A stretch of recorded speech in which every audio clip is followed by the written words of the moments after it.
ano, ayan po, good evening.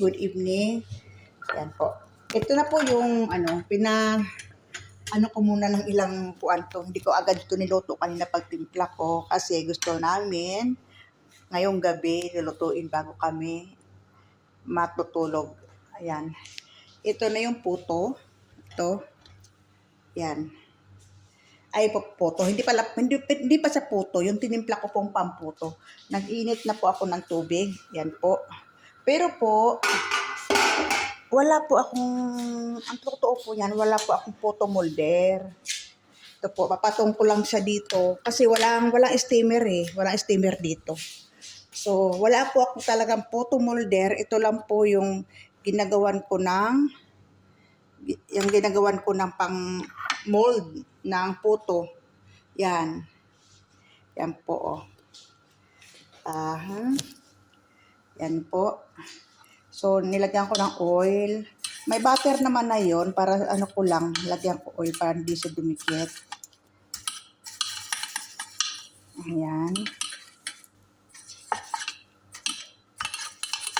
Ayan po. Pahiran lang natin konti. Wait lang ha. Kahirap pagka wala tayong stand ng cellphone. Ayan po. Pahiran natin ng konti. Ayan, mga gilid-gilid. Pahiran para hindi siya. Pag puto, maganda kasi pag puto molder talaga kasi gaganunin, pisil-pisilin mo yung puto, magbubuka na siya, mag-o-open. So, mabilis matanggal ang puto. Ito po ay wala po talaga akong puto molder dito. Ito po yung lalantakan namin ngayon. Pero hindi na po ako gumawa ng yung chicken. Saka na lang ulit yun. Saka na lang sa Kasi sa puto pa lang busog na kami. Hindi na namin nakakayang ubusin. Yan po. Pinahiran ko po siya ng mga mantika. Ayan po. Yung kasama ko hindi ko alam kung nasaan eh. Paggawa ko dito, wala dito sa baba. Baka inutusan. Ayan guys. Pahiran natin ng oil para hindi siya magdikit. Ayan po.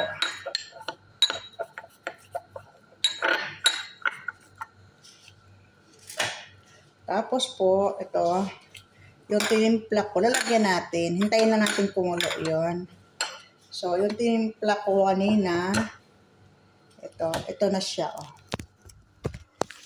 Yung tinimpla ko. Walang all-purpose eh. So, harin na lang po ito. Harin na lang. Ayan. Ayan po. Ang texture niya, medyo malapot. Ayan. Tingnan natin kung anong result nito. Inshallah good. Inshallah nice. Inshallah yummy. Ayan po. So, lalagyan natin. Ito muna ang natin. 6 na piraso ang alaman nito yun. So,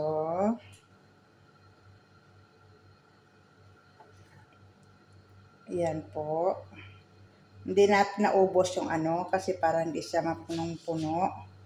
Mga 3/4 lang dito sa ladle. Ayan.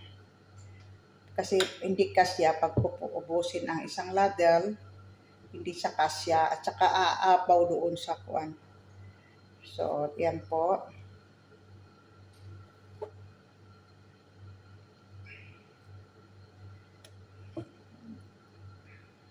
Hindi ko na po siya sinala.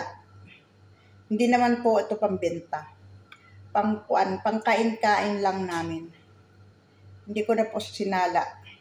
Kasi pagka talaga, maganda siya sinasala para kung may buo-buo man, matanggal. Ayan. Ayan na po. Ayan. Tanggalin natin to mga medyo tumulo na ito. Ayan, para hindi naman siya nakakaasiwang tingnan. Ayan. Ayan po. Hintayin po natin na ilili natin doon. Ay, hindi ko pala nasarado. Ano ba yan? Paano ba ito kukulo? Hindi man pala nakasara. Ayan, so kubera. Yon, habang hinihintay po natin, lagyan na rin natin itong iba. Yan. Ito po yung pampalit natin doon kapag kuan. Kasi palamig-lamigin natin ng konti yon. Yan.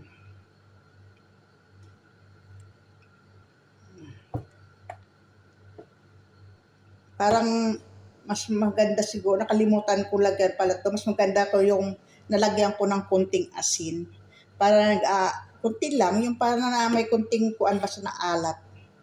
Tamis at saka may konting balance ng alat. Yan. Ayan, may nag-ano.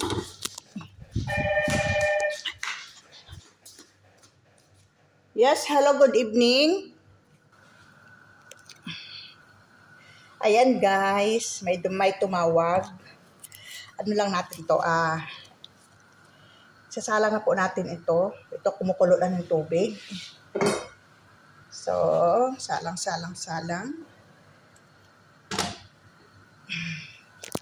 Ayan na po siya, nakasalang. So, ito namang takip.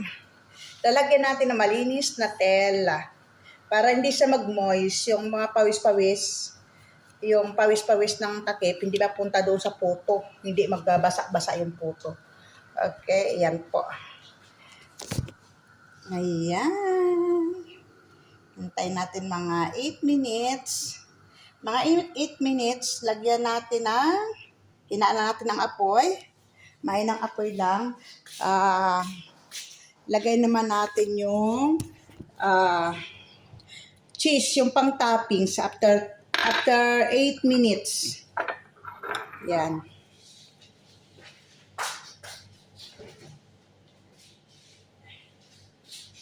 Yan, hiwa-hiwain na natin ito ng maliliit. Yan, ilagay natin dito. Pang toppings lang naman po ito. Pero babalik ko rin sa ref kasi sliced cheese yan. Natutunaw siya kapag yan po, hiwa-hiwain ko lang po ng medyo maliliit. Ayan. Para po hati natin. Ayan. Pang toppings natin sa ating yummy puto. Ayan.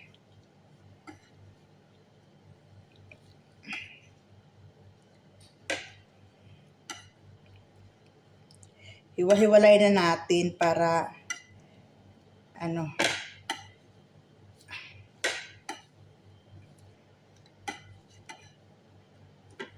kasi ito yung sliced cheese na pang